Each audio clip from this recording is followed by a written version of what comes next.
139. 139. And this one's going to be great because we had so many good stories. Murph, we had to turn this into 4 parts. So welcome to the 4-part Game of Crimes. Players out there, welcome, amigos, players, playerettes, dudettes, everybody in between. I am Morgan. You are who? I am Murph, everybody. Welcome back. Yeah, and this is going to be interesting because the reason we're making this a 4-part episode, you players out there, is for one thing, our guest was extremely interesting. He had such fantastic stories from Afghanistan. And then the other thing, too, is Murph is departing. He's departing this continent. He's going out to the middle of the frickin' ocean for 10 days. Yeehaw, going back to the South Pacific to the Federated States of Micronesia, specifically Chuk. Yeah, looking forward to it. It's, these things are, my wife thinks I'm an idiot, and I probably am, but to me, this is just an adventure. And how many people get to say they do something like this? You're not kidding. And you know what? When I tell people about it, it doesn't matter who they are. They always, even when we were interviewing, Javi and I interviewed with Marcus Luttrell and his brother Morgan, and this was years ago, long before COVID, and they were asking all about narcos. And at the end, they're like, "Okay, we got one more topic we want to ask you guys about. What is this lost Clipper thing and Amelia Earhart?" And they were just really, really taken in by it. So it's an adventure, man. That's what it is. It's not just a job; it's an adventure. Oh, that was the Army. I'm sorry. So you're too old to join the Army. Hey guys, well, real quickly, let's knock out some our housekeeping, and we'll get into the case in chief, as they say in the legal profession. So head on over to Apple, Spotify, hit those 5 stars. We really appreciate it. Give us your comments too, guys. We love it.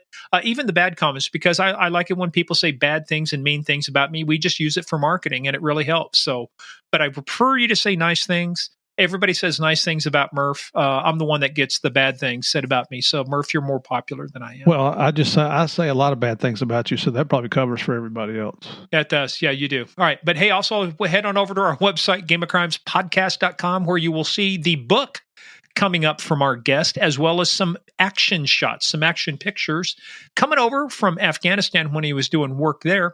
Also, follow us on that thing they call social media at Game of Crimes on Twitter, Game of Crimes Podcast on Facebook and the Instagram. But where you absolutely have to be, you have to be on Patreon, patreon.com/Game of Crimes.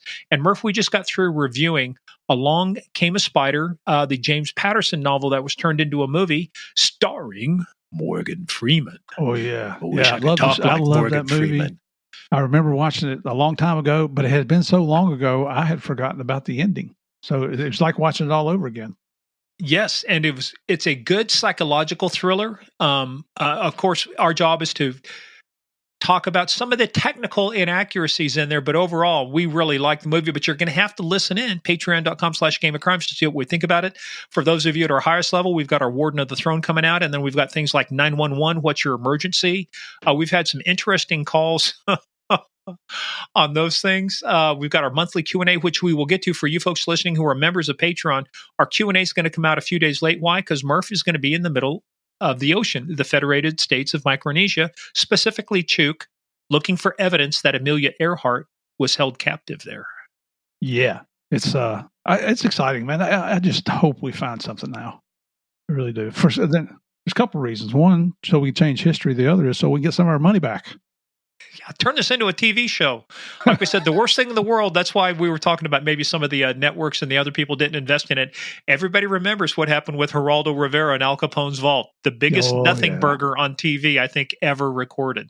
Oh, yeah. So we're all out of pocket right now. And it's gotten, and if I know Guy, I think he's over 200,000 that he spent. If you put us all together, everybody's involved in this, I'm sure it's well over 300,000 that's been invested in this. So be nice to get some of that money back, especially for Guy. Hey, 7 come 11. Yeah, no, let's hope you get something there. So, but follow us on the thing. We'll have an update when Murph gets back. We'll do a special update on our podcast, not just Patreon, but on podcast, so you guys can see what happened with the lost Clipper. Might even get Guy to come back on, depending on what you find out. That'd be great.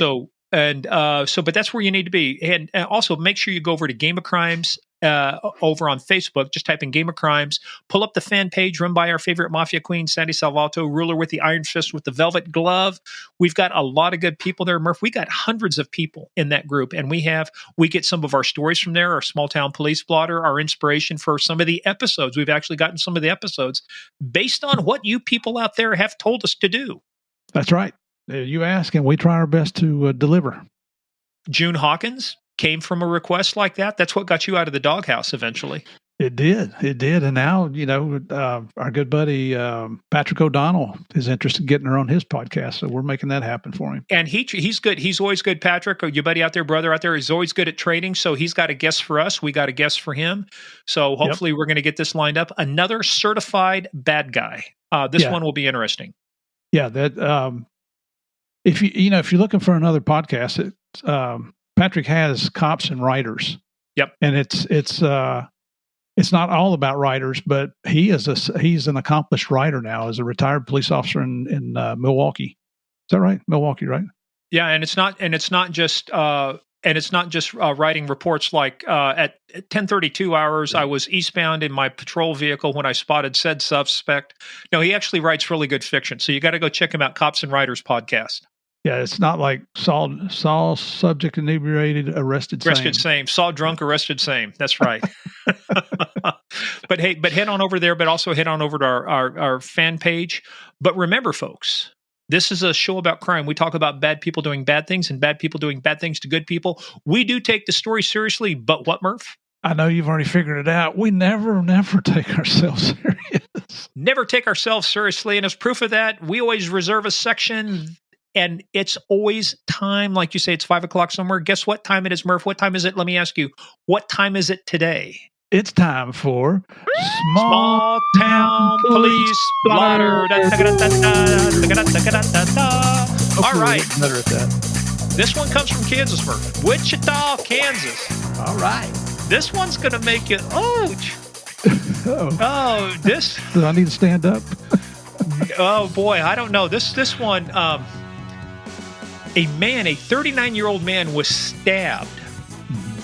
Not only was he was stabbed with a hypodermic needle. Okay. The stabbing occurred during an argument with a needle wielder. So there's a funky way of saying the needle wielder. Mm-hmm. Cops believe the attacker is a female acquaintance or girlfriend of the man. Investigators reported that the victim, who was not cooperative, was admitted to St. Francis Hospital for surgery. So it was a serious stabbing. What might you think? A needle. A CAT scan showed part of a needle broken off inside his scrotum. Oh God. See, I told you it would make you wince. Ow. I don't even want to think of that. My gosh, that one, police have made no arrests with the stabbing, which has been classified as aggravated assault, a felony. It should be aggravated battery, too. That brought tears to my eyes. Just even thinking about it, it's like you're trying to sit down, you're going, ow, ooh, ow, ooh. It's going to hurt when you pee, son. Oh, it's going to hurt when you do anything. Man, he must have really ticked her off. Oh, boy. You get stabbed in the gonads with a needle, with a hypodermic needle. Oh, my God. And it's so hard that it breaks off. And you got to have surgery. Ouch. Okay. Not to mention the painful, but how embarrassing. You got stabbed where? Okay. Well, you talk about shrinkage. Yeah. Stick a needle in there. All right, Murph, next one comes to us from Sonoma. By the way, Sonoma, California wine region. But guess what? I didn't realize this. Sonoma is only 10,739 people. Salute. So, Murph, this is another one. A 53-year-old man who is visually impaired called cops in early May to report a bizarre encounter at his apartment. The man, whose name, for good reason, cops redacted from the report, said that an unknown female entered his home one Sunday. And he thought, maybe she's with the doctors because he had just had a surgical procedure. And he thought maybe the doctor sent a woman to his house. Well, Murph, when's the last time you've had a stranger come to your house and said they need to give you an enema? Oh, no, I don't think that's ever happened. While the man thought this to be, he thought this to be somewhat strange. He did not think the enema was entirely out of the question, as he had undergone surgery on his intestines and assumed it may have been ordered by his doctor, even though he had not been notified. She guided him to the bathroom, where she had him lie face down on the bed with his pants pulled down. I got to tell you, folks, that's not the way you do an enema. Okay. She then gave the man what he presumed was an enema and immediately left. Talk about a hit and run. The man told cops that he was unsure and didn't want to do it, but that things happened so fast he didn't have a chance to object. I am so tired of hearing that excuse. It just happened so fast. How does it happen so fast that you go into the bedroom, pull down your pants, you bend over, and then all of a sudden, anyway, he described himself as befuddled by the events of May 1st. He says that if any question comes to your mind in the future, make sure that it's legitimate. No arrests have been made, Murph, and it leads me to wonder. This really begs the question. Next time somebody knocks on the door, they go knock, knock, you go friend or enema. Oh, jeez. That's the only reason you told that story. I was waiting to tell that one, yeah. Friend or enema. Same thing, enema, enemy. Okay, the same thing. Enema. Okay. Mark, this down in your area, Largo, Florida. Yeehaw. Folks, if you're going to choose the consequences or the behavior, you also got to choose the consequences. Oh, what happened? And there are consequences for everything. So when they arrested Jeffrey Forrest Poole on charges of violently resisting a police officer, the authorities made it, when you did the arrest report, Murph, what kind of things would you collect on the arrest report? Well, you got to get all the basic information, but then if there's evidence that you're going to use, what you saw the person doing, if it's a misdemeanor, you have to have seen it. If it's a felony, it's a different. It just depends on the case. And just think about the arrest report itself. What kind of information about the arrestee would you collect? Oh, all his personal identifying information, his description, what he's wearing. Do you see any tattoos? Any visible signs of a struggle in case he tries to claim, something against a police officer beating later. How about like nicknames and AKAs? Yeah, that's part of it. What was his nickname? This is inscribed for posterity. It wasn't Needle Welder, was it? No. Dick Face Johnson.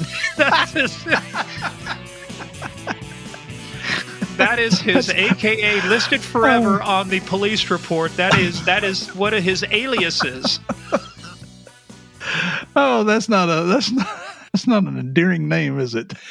The name showed up because Poole was either asked if he had any aliases or had it, filed anything under that name, and so the police marked it down, Dick Face Johnson. He told him that. Again, there's a Rhodes Scholar. If you're going to choose the behavior, you also you choose the consequences, as Dr. Phil says. Oh my goodness. Oh. All right, well, Murph, this next guest is interesting because it came to us a couple different ways. So I actually went down to a writers event, and at that so it was at a club, and it was pretty cool because I got to meet Mark Greaney. So if you guys have ever listened to The Gray Man, Ryan Gosling plays him on the Netflix movie called The Gray Man. So I had a chance to go and sign up for this, and the guy I'm working with, Ryan Steck, knows Mark Greaney. So he sent a text down. I got to introduce myself. I'm talking, and then I meet this guy called Jeff Higgins. And I get to talking to Jeff, and he says, "Yeah, I used to be DEA." I said, "No shit, Murph?" He goes, "Yeah, I know Murph."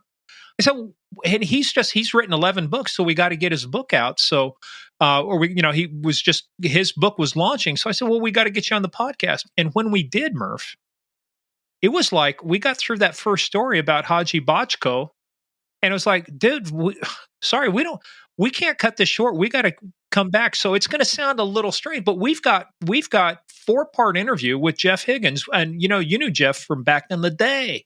Yeah, Jeff was one of the two guys that opened the DEA office in Kabul, Afghanistan after 9/11. I think it was in 2003 maybe when they did that. And they're going over there, starting from scratch. It was funny because you'll hear him talk about the inspection team coming over and checking out their office, and that's all administrative crap, but I think they hadn't followed any of the rules well. It's Afghanistan, it's not like working in the United States, but from there, he gets involved with DEA's fast teams, and you'll just have to listen to the interview to find out more about those. But that's kind of like our SWAT team at that time. and ended up spending, what do you say, 5.5 years in Afghanistan? Yeah, back and forth, sometime there for quite a while, and then rotating back and forth on the fast teams. They'd be over there for like 4 months, come back, and then go back over. And you guys, you know from a previous episode, we had Joe Piersante over here, who was a DEA agent that was on the fast team, who was shot in the head when they were trying to extract. Extremely dangerous environment. And you just hear Jeff talk about it, and you can still hear the excitement in his voice. So he's experienced things that are similar to what I did, but I think his may have been a little bit more dangerous considering the environment that he was in. And it's funny because people ask us, why are we cops? We love the excitement, we love the danger. That's an adrenaline rush that I'm sure military and first responders get it, but I'm not sure there's a whole lot of other occupations that provide that kind of a adrenaline rush on a regular basis. We're going to have Tim Matson coming up here soon, who was a police officer in Pittsburgh who was shot, and you'll hear what he misses. But it's just great having Jeff on the show here. I'm so proud of his career after DEA. A lot of law enforcement guys, they kind of go over and their security or their private investigators, contract security overseas, that kind of thing. But Jeff has really made something out of it, with his writing career, and his wife's got Elaine's restaurant there, and that's Arlington, right? Arlington or Alexandria? No, Alexandria. Yeah. Yeah. So this is an interview that I think you guys are really going to enjoy. That, I mean, you got a full 4 hours coming up here. So, Mr. Dow, I know you get you a long trip because you got some good listening getting ready to happen, brother. Well, this is going to be great, Murph. And I'll tell you, like I said, it was so fun because he gave me the book, and his book, and we'll talk about it, but I'll just give him a shout out now. You can go to his website, Jeffrey, Jeffrey, JeffreyJamesHiggins.com, and get his book called The Forever Game. It's about artificial intelligence. Really neat plot, and he's written 11 books now between short stories and this. So get his latest book, The Forever Game. But Murph, we will never find out about Mr. Higgins and all the work he did until I ask you. Are you ready to play the biggest, baddest, most dangerous game of all, the Game of Crimes? Why, yes, I am. So everyone get in, sit down, shut up, and hold on. This is a knock it out of the park interview with Jeff Higgins.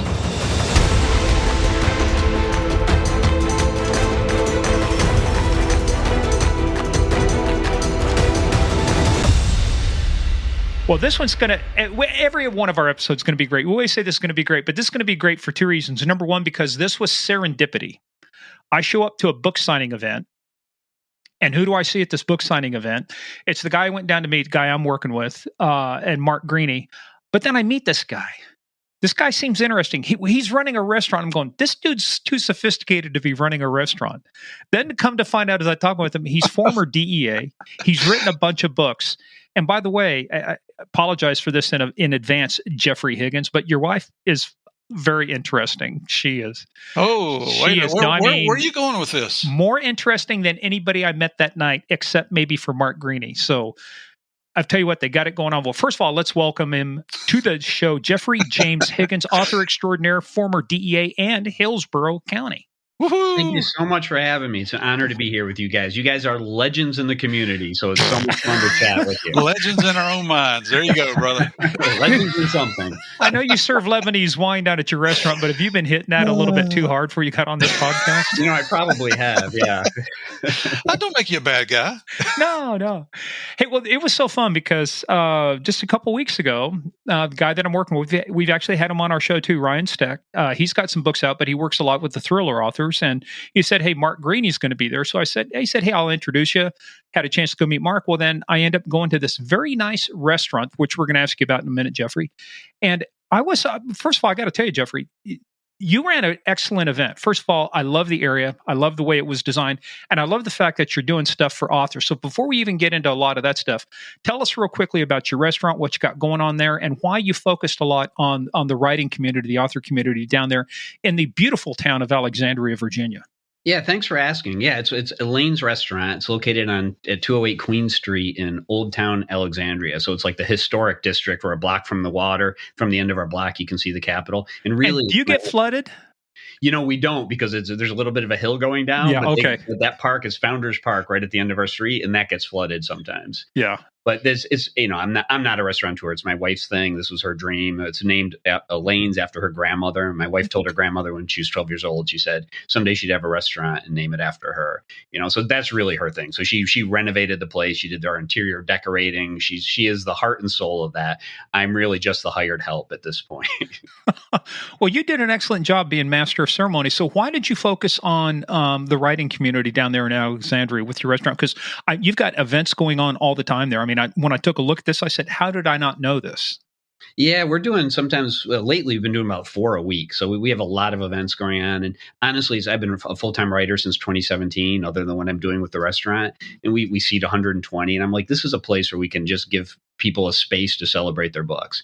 As I know a lot of former law enforcement guys are writing books and they have this image in their head, right? You write that one book, it's an amazing story and you're going to make $1 million. It really doesn't work like that.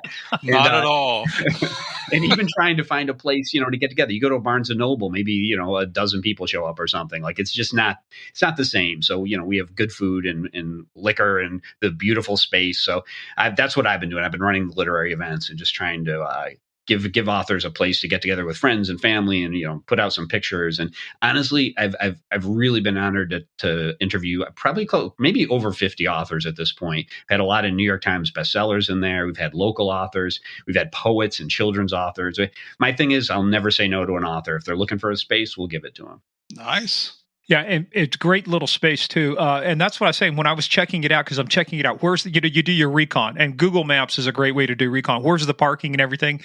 Well, it was for 38 years. It was called Bilbo Baggins, and that's back before Lord of the Rings was popular and everything. So I mean, but still, like you say, a historic area. That's such a beautiful area down there. Yeah, we lost the Hobbit theme. I can tell you that. I can tell. We painted over the Hobbit murals, and it's a little more elegant now. But we still have a lot of the same crowd still comes in. Well, and we'll be referencing this too. So if you guys want to go check this out, you got to go to Jeffrey James Higgins, Jeffrey, jeffreyjameshiggins.com. We're going to talk about your book, The Forever Game. It's your latest one that comes out. You've got several books out that we'll talk about, but The Forever Game is one that you've got out. You even got a blurb, like we said, from the guest of honor that night, Mark Greaney. How did you come across Mark Greaney? Mark is such a generous guy. A lot of authors who live in that thriller space are just that. They're all readers first, right? So they want other people to put out good books so they have something to read too. But, you can imagine how many blurb requests somebody like Mark Greaney gets every year. And so I was really fortunate. I met him at Thriller Fest. There's ITW's International. Up in New York, yeah. Yeah, it's in New York every year. Their Thriller Fest is their annual conference. And it's like the who's who of thriller writers, So it's thriller, mystery, some horror, kind of all the subgenres of thriller.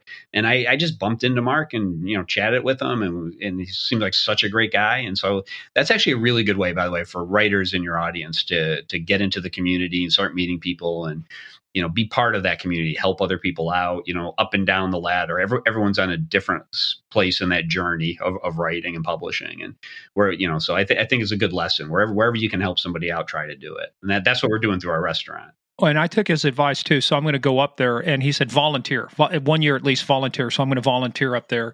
But I'll give him credit for something too, because he's a big guy. In terms of publishing, he's got a lot of books out. So I just used his email, which you can find off his Facebook page. I just emailed him, and just as a follow up, hey, thanks for I appreciate Ryan introducing us doing this. 2 days later, he responds. He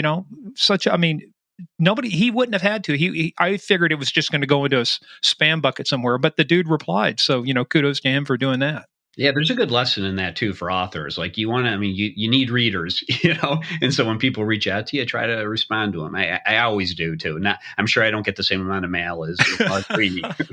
and it doesn't have to be a novel, but even a 2 lines. Hey, it was great to meet you. Good luck with what you're doing. Sincerely, Mark. Boom. That was it. Yeah. Made my day. He's a great guy. I really had a good time interviewing him. I've interviewed so many authors there, and it's always interesting to talk to people about, where they think story comes from and what their process is like, and, how craft issues and what they do. Because everybody's different. And it is really fascinating. I like to ask people questions that they've never had before too. Make them think a little bit and try to get into their heads. So it's fun. It's fun for readers to come to and watch this. I tell you what, Jeff, I've not seen Morgan fangirl over anybody since we had Steck here on the show. So please, that's a compliment to you, man. Watch out, he's going to cut your grass. He'll take you places. Well, I'm living in a condo, so the grass thing's going to be a little treacherous for you. You got to do the whole grounds. Yeah, no, I just appreciate somebody like you. Well, and we're going to get into this because you came out of a law enforcement, like I said, a background. So let's do this. Let's, as we always do with everybody, Cosa Nostra, thing of ours. How did you get started in this thing of ours? Jeffrey James Higgins, author, DEA, Hillsboro County. How did you get started in this? Were you just like walking down the street one day in Boston and you get accosted by somebody who said, "Hey, I want you to park my car," and you stole it? I mean, what happened there? There were no stolen cars. Not that I want to admit, anyhow, on the podcast.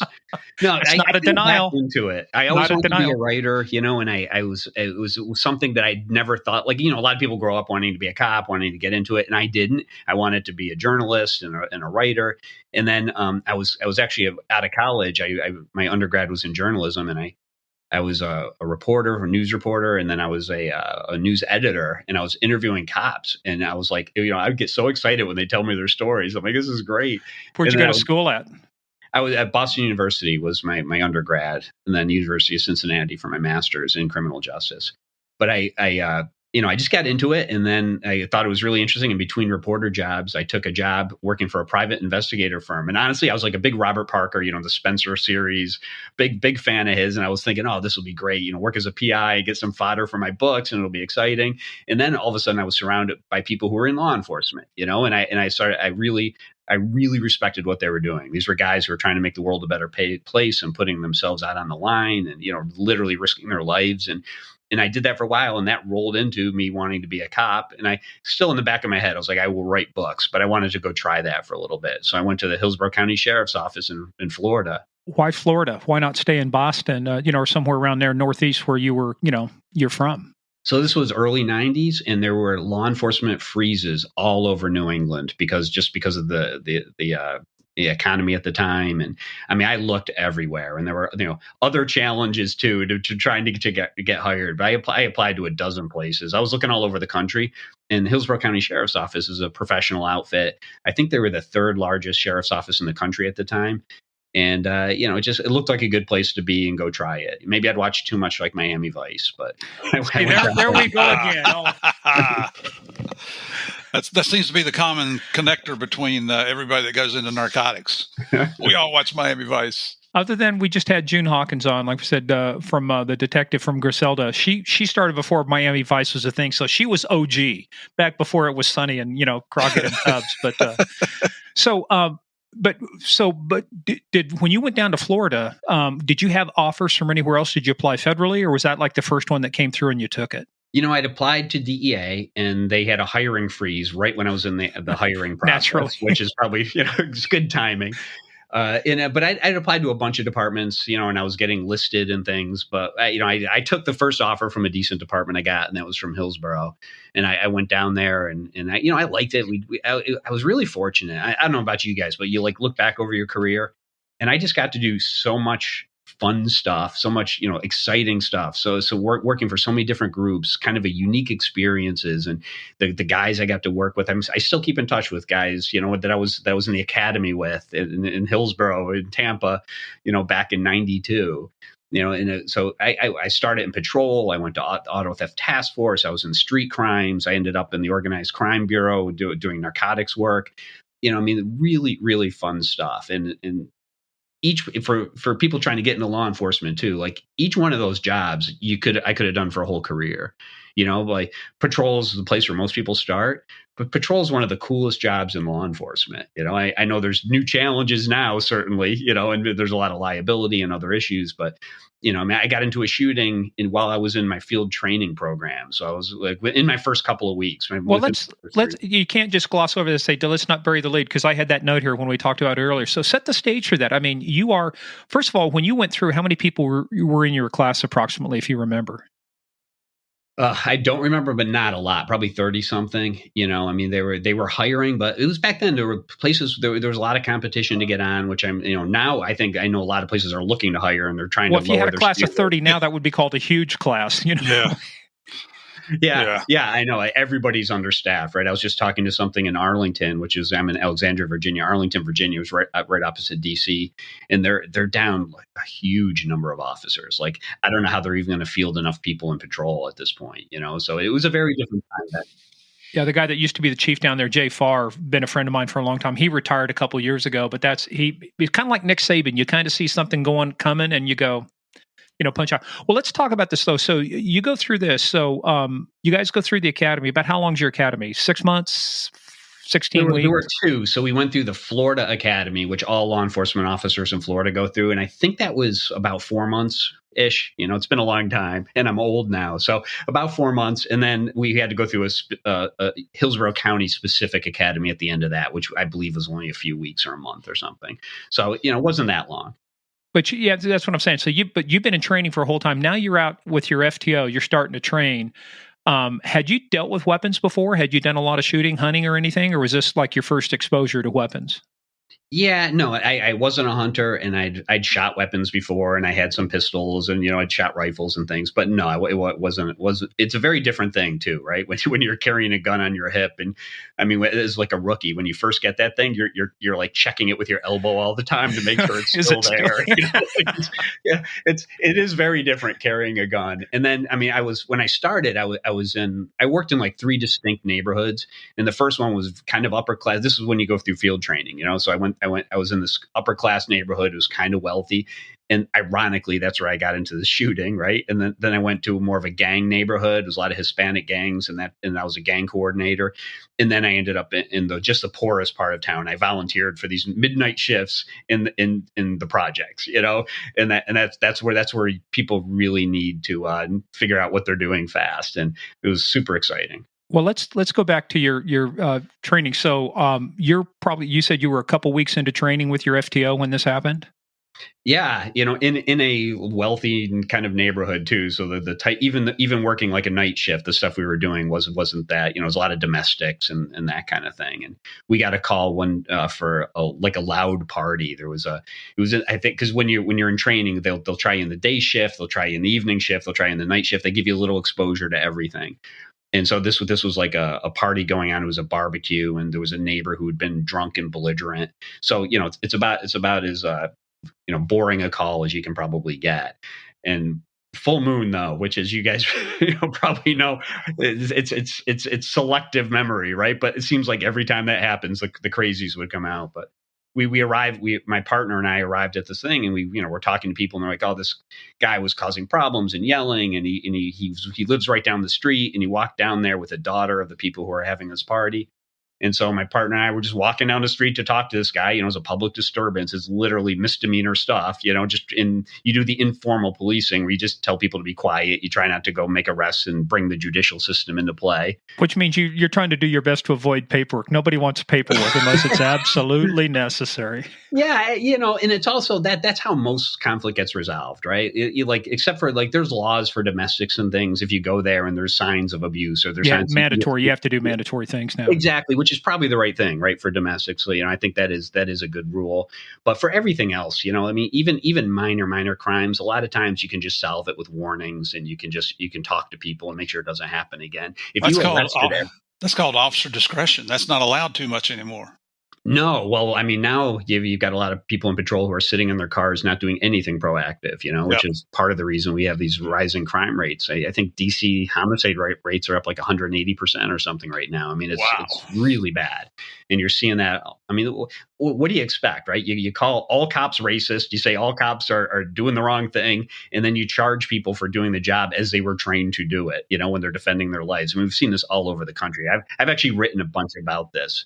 And using like Washington Post shoot, which is kind of a left-leaning paper, but using their shooting database and all government sources, and so I've done the analytics on it, and just to shoot down these narratives that cops are out there hunting minorities and killing people improperly. It's just not. It happens, but it's so rare with 700,000+ law enforcement officers in the country, and every year there's a handful of bad shootings.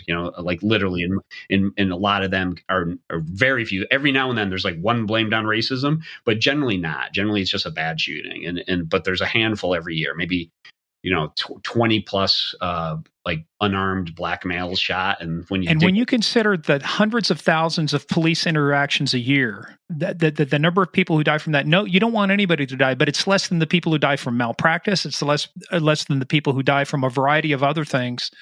And yet, yeah, you're right. It's a public trust. And look, we could go down a whole rabbit hole on that, but I'm going to bring us back to your shooting. So let's talk about your shooting. So it's the typical, it's a typical call. It's like they say, it's the routine traffic stop. It's the routine stop. It's a full moon. So what goes sideways on you?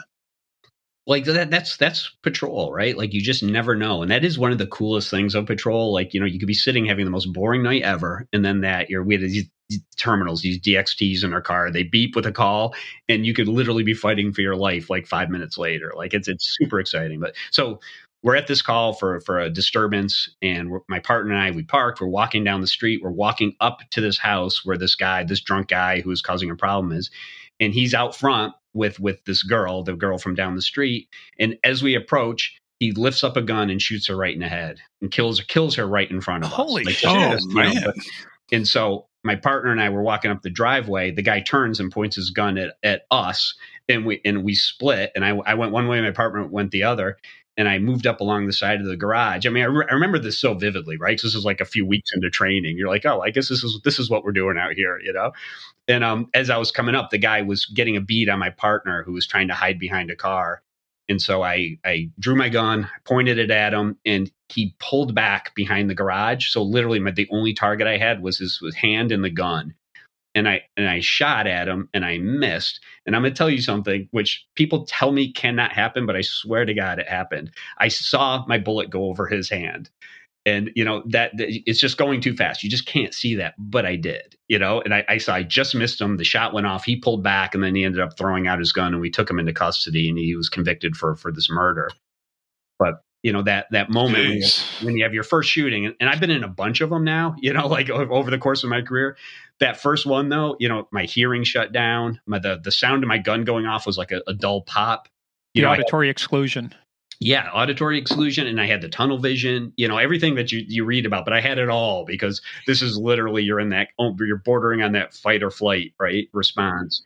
And I saw nothing but that gun, and I swear I saw my bullet go over his hand. Well, but the mere fact that here you are a youth, a rookie, just not that far out of training, but even though you got as close as you did to getting his hand, with just his hand and weapon out there, look at it this way: people think use of force means you got to hit something. No, sometimes even firing and missing, if that solves the problem, that's an acceptable use of force. And so that has got to be kind of a defining moment in a police career, where one of the first calls you go to. There's nothing you can do about it because somebody pulls out a gun and they shoot somebody in the head. There's no way you can react as fast as that person can. Yeah, especially, even if you're really alert and paying attention, you're talking about a second and you're walking and you have to see the threat, get your gun out. Like it just happened.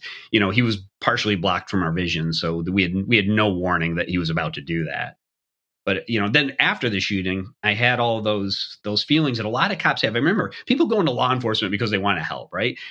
You get that 1 out of 1,000 who's probably a psychopath who wants to just, lord himself in the authority over other people. But everybody else is literally there risking their lives trying to help people. And so, when you shoot at someone or you kill somebody, like it's traumatic, So afterwards, right, we get the guy into custody. They send everybody. The shoot team comes out and everything.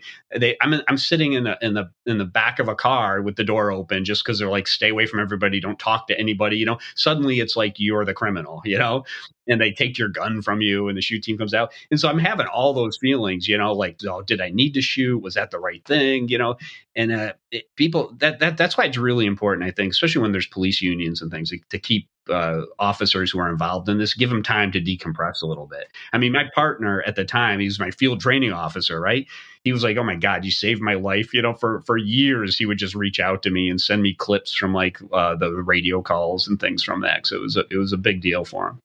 But, and a lot of times people forget, you just hit it upon the head. I was involved with a friend of mine, and it's funny because he reached out to me over LinkedIn and said, hey, I heard my name on a podcast. Well, it was a guy named Harold Millarms.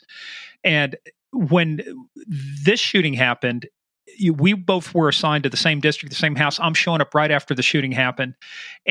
But when they brought him back to the police department, one of the smart, and I give them credit, one of the smart things they did, even though the KBI, Kansas Bureau of Investigation, had to take his weapon, first thing the chief did, a guy named Roger Schrader, got him another weapon, got it loaded back into his holster, and made him whole again, right? So you don't want, to your point, I think that happens too often, is that you take somebody's weapon away, it's almost like, what, am I a criminal?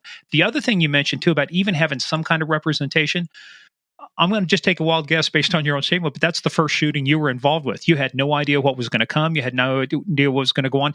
You needed the experience of union reps or other people who've been through this, dozens and dozens of time to help steady you, through this whole court process, because it was a process. How long did it take before they cleared everything and you're back to like regular duty? It was pretty fast. I want to say about a week. Like it was pretty fast. Because you guys didn't end up shooting anybody. I mean, it was just a discharge of a weapon, but no injuries, no fatalities, at least on your part. Right. Yeah, I didn't kill anyone, but it was a murder, and it was happened in front of us, and there were plenty of witnesses, and so it was about as clear cut as you can get. But I mean, we've seen that even recently, though, where good shootings are on tape, and cops have been raked over the coals for it. So it does happen. Not to go back into fighting this media narrative, but I thought I'd mention it. We have an episode coming out. We were just talking about. We don't want to give it away, but here's a guy who the shooting was captured on body camera. The perp gets out of the vehicle, firing at the officers. Boom, boom, boom. He goes to trial, and guess what? Found not guilty. 3 body cams and a car dash, and that wasn't enough. Yeah, no, I mean, I did this a couple years. I think it was 2016 or 2017, and again in like 2019. I analyzed every shooting with an unarmed suspect and police, every single one of them, and they're almost all good shootings. And even when they say unarmed suspect, a lot of times it's a suspect trying to get the police officer's gun. That's a misnomer. Yeah, or he was just shooting at him, and then he drops his gun as he's being shot. I mean, you'd be shocked at what they're calling unarmed shootings. Or when you've got a 250-pound guy choking out a 120-pound female officer, and her last act of self-defense is to fire. Right. It's and if people knew the facts, that's why I wrote these articles, really data-driven articles, so people can see the numbers for themselves. And it is something like 10 million arrests, with a handful of unarmed people shot, and of those, almost all of them are good. Yeah. Well, but there's a whole nother episode, so we're going to get back to our regularly scheduled talk. I'm usually the one that gets on the soapbox. I love that. But you know what, though? I get it, and we won't talk about it anymore, but I can't help it, because, I mean, these are guys out there risking their lives for the public. They're not making a lot of money. This is a hard job. They're making split-second life-and-death decisions, and then they're getting persecuted unfairly. Like, if a cop is racist, or if a cop is corrupt, everybody wants him to go to jail or be fired, or like everybody. What do we always say? We always say nobody hates a bad cop more than a good cop. I mean, that's so true. But the narrative you're hearing is just a lie. It's just a lie. We're with you, brother. Well, and we're not talking about getting off the soapbox. I'm just saying, I'm just looking at it going, this could be a whole nother, and actually it should be. We had Chris Presser on here from ATF. Chris is doing the same thing, looking at shootings in Chicago, where he's at, and the same thing doing, look, it's in the numbers. Heather McDonald wrote a great book called The War on Cops and gets into the numbers and everything, just to your point. So let's talk about how this, you were, and this is, like you said, the early 90s, right, when you started? Right. I went through the academy in 92. So you're just out, you're still wet behind the ears, so to speak, in a law enforcement sense. You get into a shooting. So, where does it go from there? I mean, like you say, it's only about a week, you're back on the job. Does that change your worldview about what you think about policing now? Does that change anything about the way you want to approach the job or the things you get into now, that because you're involved in a, use of force situation so early on? It's a great question. I part of the reason, I wanted to be a cop to do good things, but the excitement was a huge draw, right? Like going out there and fighting bad guys. I think especially with men, but women too, you have this need to protect people, and it's when there's bad people doing things to innocent people, you just want to step in and do something. And, you could talk to probably everybody who joins the military. That's why they got into it. They're sheepdogs. Yeah, exactly. And so that's a huge part of it. And then the actual excitement itself and the adrenaline rush and doing things that are meaningful. But I think getting into a shooting early on made me realize, that the life and death stakes that are there. And that's an early introduction to the evil that's in the world, right? Just killing people for no reason. And so I went to a heavy gang area. And then, and I was fighting all the time and getting into like, worse and worse kind of calls. And then I volunteered for literally the highest crime area in the area. It was bordering the city of Tampa. They called it Suitcase City because of the transient nature of the place. And, I'm in there getting, you're getting calls for rapes, getting calls for murders. I was getting into a good vehicle pursuit probably once a month. I was in like a violent resist arrest at least once a week. It was just a good area to be a cop, and you develop strong bonds with the other officers, and these are good guys, and we were doing some really good work, and you're helping people. I mean, people forget this too. Like you look in these like high crime areas, the people that are suffering most are the overwhelming majority of citizens who live in those high crime areas, And those are the ones that want the cops in there the most. They don't want fewer cops. They want more cops. Right? Yeah. I mean, they need more cops, right? And they just, just because of like a racial or other demographic difference doesn't mean they're higher crime areas for whatever reasons that are there, and it's poverty and childless, fatherless homes. And there's all these other variables that impact it. But in those areas, most of the people there, 95% of the people in there are good people. It's actually career recidivists who do the majority of crime, violent crime. And the only theory that really works is incapacitation. Well, they just got through looking at all the crime that's going on in New York right now. They analyzed 1,000 crimes that happened. 38 people were responsible for like 92% of those 1,000 crimes. Yeah, I mean, that sounds right. Like even when I worked on the auto theft task force, we were going after chop shops and we were going after serial car thieves who were working for them. And a handful of thieves were responsible for most of the car thefts. But it's more, but that's property crime, right? It's more important when you're talking about violent crime. And there's a lot of places, like I had a friend who was with LAPD, and they would just go after these career recidivists. They would follow them around until they did something else again. Yeah, there was a special unit at LAPD, might have got into a little bit of trouble, maybe made a Michael Connelly novel. That's right. I have no recollection of that, Your Honor. What are you talking about? I got, hey, this guy's walking down the street, he trips and falls, not my problem. You know what I mean? What's rampart? I don't even understand what that means. Rampart.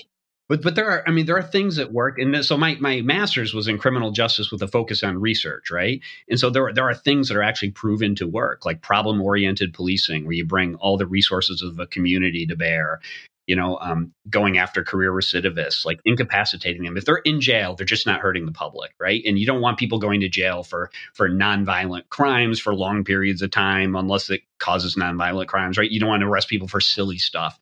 But that's not who's in prison.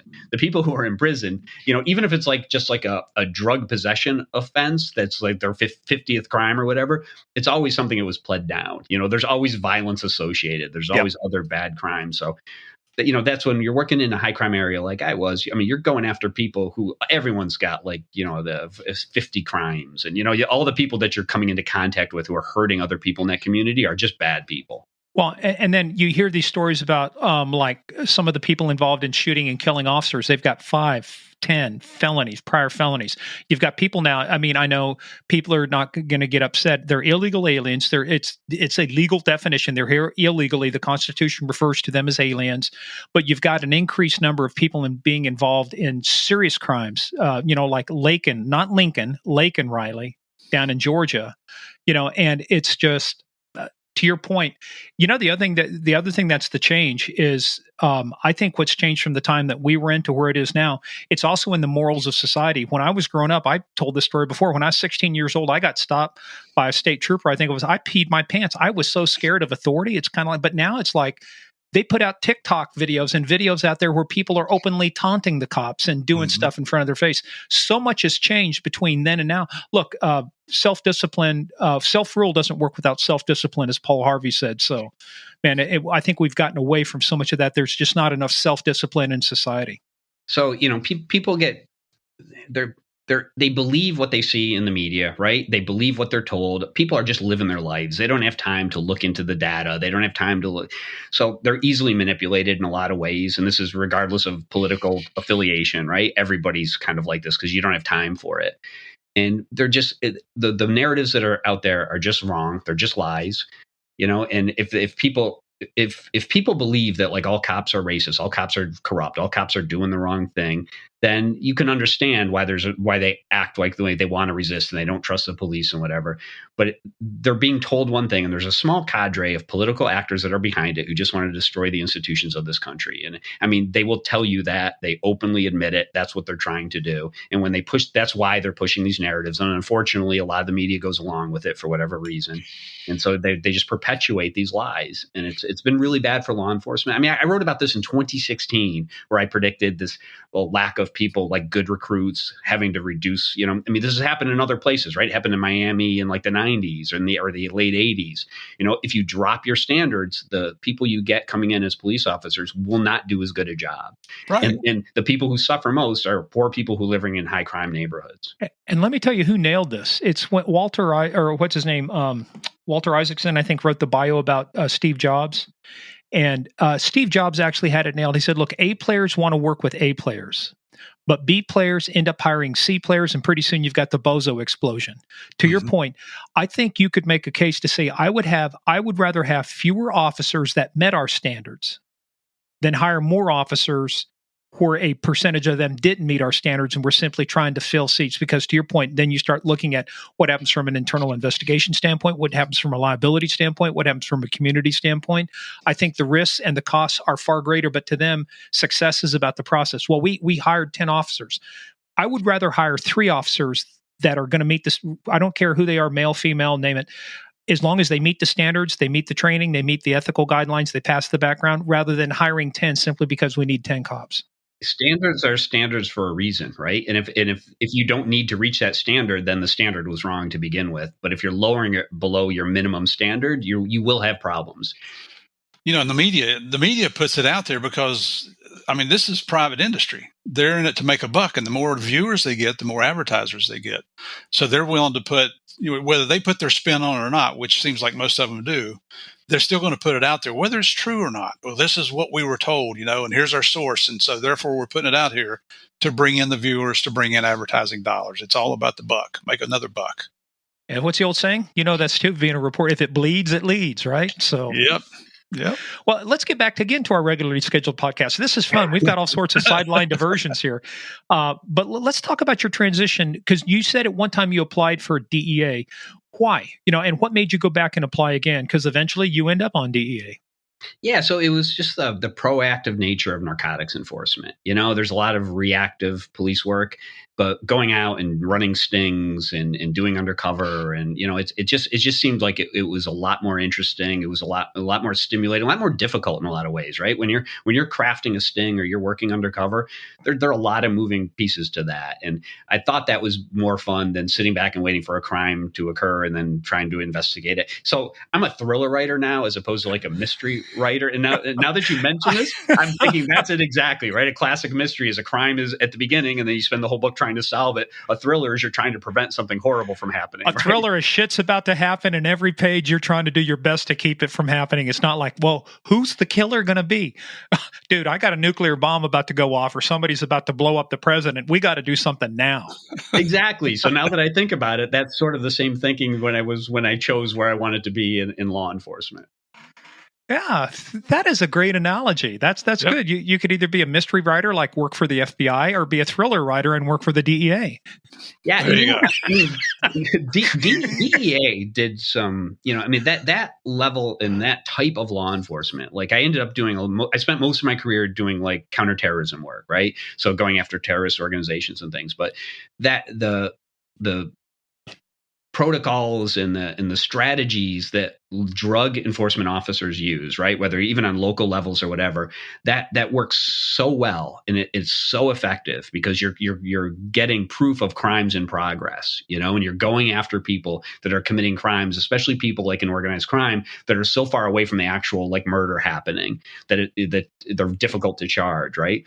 So that those drug techniques, those counter drug techniques worked so well in counterterrorism, and it was something I spent a lot of time trying to push DEA to do and to get more involved in counterterrorism. Well, and a shout out to a buddy of ours too, and because we want to lead into this because your story about 9/11 really ties into why you end up in Afghanistan and other places. But we were talking with Zach Zaharashevitz.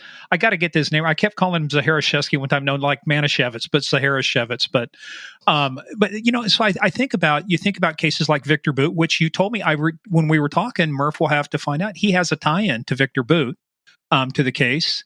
But you've got a 9/11 story, and the reason I wanted to get into that is because that kind of sets the stage for things that you're going to be doing later in Afghanistan, going after Khan Mohammed and another gentleman by the name of Haji. Now, is it Bogcho or Bokcho? Bacho. Bacho. Yeah, it's hard, like right? Nacho or Bacho? Sure, go with, yeah. Haji Nacho. Haji Baba. Actually, there's a great place in Turkey. I was doing stuff for the State Department, and they took us out to eat the gendarmes. But we went to Haji Baba's, had kunafe and Iskander. Great food. And then 2 months later, a guy blows himself up in front of the entrance to the consulate that we'd been walking in through. So go figure. Back to our regularly scheduled podcast. Well, let's talk about that. So, how did you end up in New York with when did you, by the way, let's talk about when did you get on DEA and how did you end up in New York? So I was a cop for about 5 years in Hillsboro. Then I joined DEA and I went to the academy in January of 97. So about a 5 month academy. And I volunteered for New York. Like the way DEA did it at the time, I think they still do it like this, is they'll come up with, okay, there's 50 people in the academy, here's 50 slots, right? And so they let the agents pick their first 3 places. So I knew I wanted to get back to the Northeast because I'm from Boston. And New York was there, and I knew it would be one of my top 3, so I figured I'd get it anyhow. So I just picked it number 1. And what better place to learn the job than New York City, right? It was it's a transshipment location, it's a import location, right?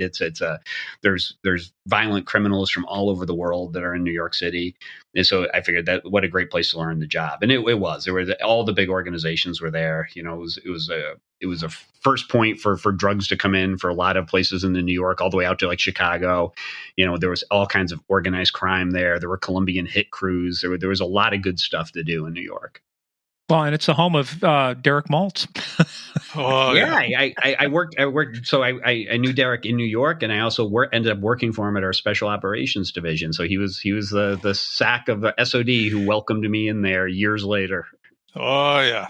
He's a piece of work now. Yeah. But here's something you don't know. So when we had Derek on our podcast, Derek was talking about us when he was a kid, like 12 or 13 years old. His dad took him out on a couple raids because his dad was in DEA. And he actually said, I need you to go back on the radio. So his radio number was 10.5.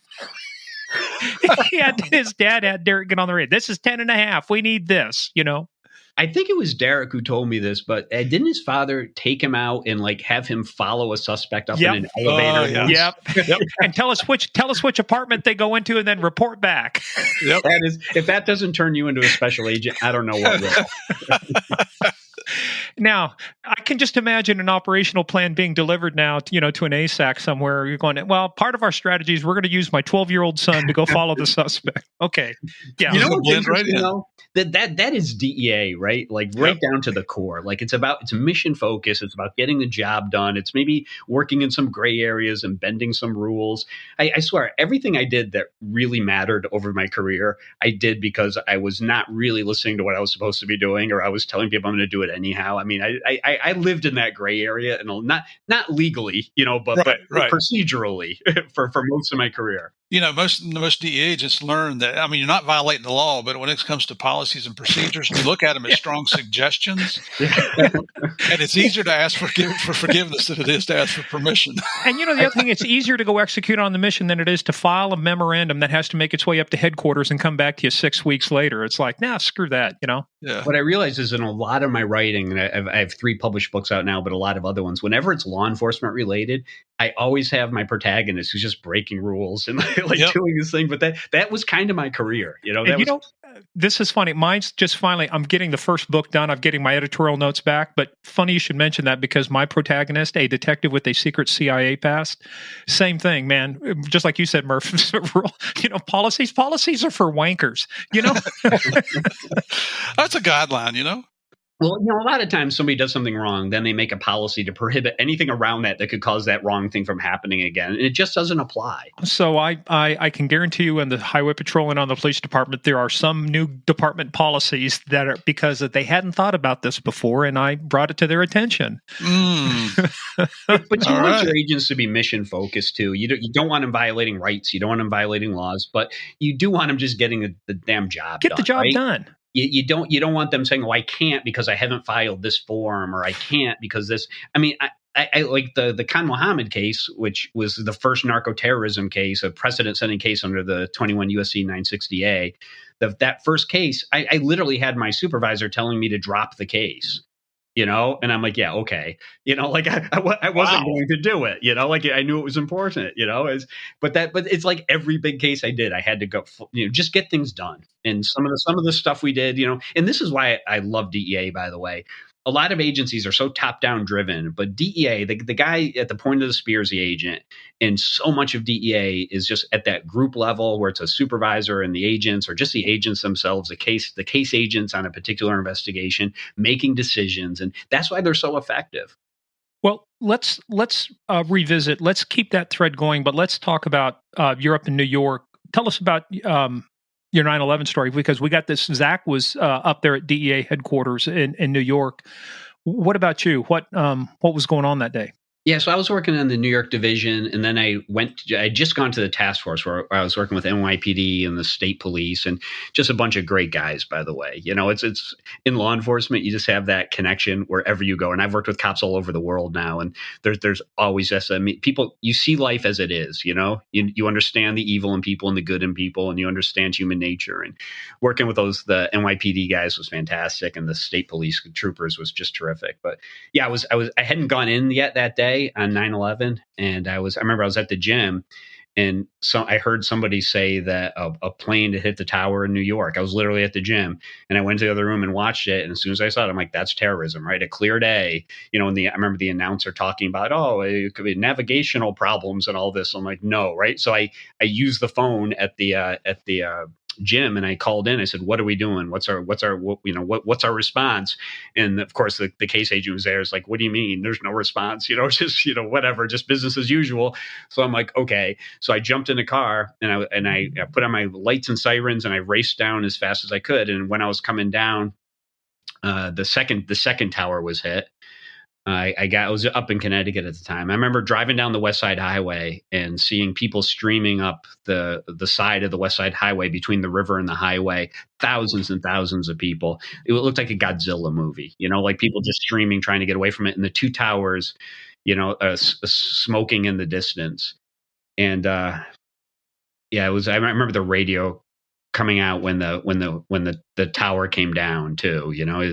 The NYPD guy came over the radio and said, the tower's gone. And they're like, can you repeat that? He's like, the tower, it's down, or, words to that effect. But I got to our office, and I was, there were a bunch of agents, and like DEA agents, right? They were like, what do we do? How do we help? There's people dying. Well, let's get into the fray. But there was no direction from up above. There was no direction, from any of the management. So a bunch of us, I think there were 12 or 15 of us, wrote our names and our beeper numbers. This is how long ago this is, right? On a piece of paper, and left it at base. And we just jumped in cars and drove down there. And when we got down there, the tower had just come down, the North Tower. And there was so much dust and just debris in the air. And I remember we parked a few blocks away, probably 10 blocks away.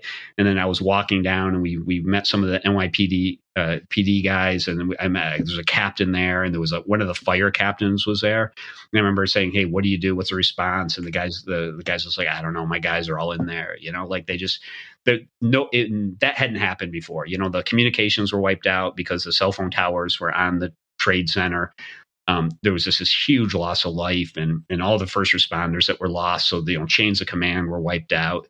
And so I walked down with another agent, and I said, "Let's just go down there and see if we can help." Like there's no active response at this point where we were. So we just walked down, and at one point I ended up by myself. I remember just walking through this dust. There were flames shooting out of cracks in the ground. You know, I was walking down one of the streets and a car blew up, just fully engulfed next to me. You know, it was like out of a horror movie. And I'm walking down. I was probably 2 blocks away from the World Trade Center site, and I see this guy come walking out of the smoke, and it was Don Riley, who was a Suffolk County DA investigator who I'd worked with on a racketeering case. And he's like, Jeff, you know, it was like just two of us. This is what cops do, right? There's a problem, there's a shooting, you walk to the danger, you walk to try to help, and that's what he was doing too. So we teamed up with this a female NYPD uniform cop, and the 3 of us were the first people to get to that North Tower after it came down. And you know, there were bodies all over in the rubble. We gave aid to. There were still some people. There was a guy who's missing an arm lying in the rubble. You know, we gave him aid and got an ambulance and helped carry him out. And you know, I spent hours down there just trying to find victims who were still alive and try to help them. And I remember calling back to the office reached out to me on the radio, and they're like, "Where are you?" And I was literally holding a stretcher with a injured firefighter on it, carrying him out of the rubble. And I'm like, "I'm here rendering aid." And they're like, "Oh, well, you're ordered to return to base." And I'm like, "I'm not effing doing it." You know, like I'm down here helping people. How about you guys come down here and help us, right? But I said, "I'm not doing it." And there's this long pause. And then the agent who was at base, who was relaying this message, said, "Okay, I'll let him know where you are." You know, because at the heart of it, I mean, this is such a key thing, right? This is what cops do. You know, there's a bad guy out there hurting people, you go stop them. There's people who are injured, you go help them, and this is what drives people. But I mean, that was just this horrific scene. I remember standing there, the tower's down, there's flames coming out of the ground. There's these huge crevices, you know, because there's I don't know how many stories it goes down, but beneath these towers and beneath these other buildings is complex. But you could look, and there's just holes in the street, and you can look down like hundreds of feet, you know, into the ground, and there was everything was on fire. There was a fire truck parked right near the tower that was just covered in rubble, and I remember climbing into it looking for people, and I got a fire hat on because there was still stuff in the air. And I mean, it was nuts. I stayed down there for probably 6 hours or something, you know, and then at some point I went back to the office, and I remember walking in there, and somebody said I looked like a snowman because I was just covered with the white dust, and I had one of the ASACs who was in charge at the time, because the SAC wasn't there. I think he was out suspended because of misuse of his G ride. But we had an ASAC in charge of the office, and I remember him telling me, "Oh, so I guess you went down there against my orders." And I'm like, "Somebody had to, you know." And he's like, "Oh, I guess I can't fault you for that, you know." But there were a bunch of agents who went down there, and a bunch of guys who figured they would just fight. But when I was down there at the site, and this sounds so corny, but I swore, I said, "You know what? From now on, I literally said, I'm going to avenge this. And from now on, I am going to use my investigative skills to go after the people who did this and go after terrorism." Like that was I really did. For the rest of my career, that's all I did. I spent years after that trying to push DEA into counterterrorism. You know, that day, I remember they got us all together in the New York Field Division, and we were all, "Okay, this is our response. What are we going to do?" You know, and they told us, "Go home and we'll call you when we figure out what's going on." And we had hundreds, there were at least a couple hundred agents in that meeting saying, "Are you kidding me? We want to help," you know? So people went home, and we spent like several days at home when we were told you could go down to help if you wanted to, but you couldn't do it officially. It had to be on your own, and you couldn't drive your car, and you couldn't use your badge. It just had to be you by yourself going down. So a lot of us went down and just helped, like digging through the pile, looking for survivors. And I mean, I don't know if they found anybody in the days after that was alive, but we had a lot of people, just long lines going up into the rubble. I mean, we found body parts. You know, we found bodies, helped drag bodies out from underneath girders and things that had collapsed. And I remember, again, the good people in DEA, right? I remember I drove my work car down there, and I used my badge to get to the site, you know, because you just couldn't otherwise. You violated another rule. I can see how this is going here, Jeffrey. Might just be a theme for what we're talking about here. I would never do that. But I'm wearing my DEA raid jacket, right? Like, and I'm down there and I'm helping out. And I remember I was walking out of one of these lines to get some water, and I bumped into an OPR agent who was there. Well, tell everybody. A lot of people, we know what it is. Tell everybody who OPR OPR is and why that is such an important set of acronyms. So it's the Office of Professional Responsibility. It's basically DEA's Federal Internal Affairs Unit, right? So I'm down there with the DEA stuff on, in violation, trying to help. But so's this guy, by the way, right? So he's the investigator. So he looks at me and I look at him and there's just this moment between us and he looks at me and says, you didn't see me and I didn't see you. There you go. And then we both went back and we're again carrying body parts out of the rubble. But that's who DEA hires, just people who want to do the right thing. And I mean, law enforcement around the country is like that too. And it wasn't just law enforcement, by the way. Like over those days when we were digging, there were lines of people like electricians and contractors and people who threw their tools in their truck and drove from all over. People from Ohio, people from the middle of the country drove to the World Trade Center to help. I mean, it was the most touching thing I ever saw. You're talking about hundreds of people lined up waiting to get into the site just to try to help. And this was a nasty site, right? I mean, there are heavy metals in the air. And I mean, it was nasty. But people came to help because that's what Americans do. Hey players, that is the end of part 1. Part 2 comes out, as always, on Tuesday.